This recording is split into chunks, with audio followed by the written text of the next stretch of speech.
Hi guys, it's Sam from FilterGrade, and today I'm going to be showing you how to load and unload the nikkormat F-type camera. Let's get into it.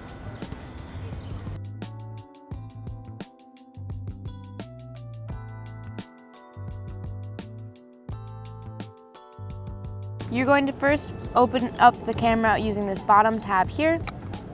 You're going to pull your film, you push it into the hole here, and it would hook onto the sprocket.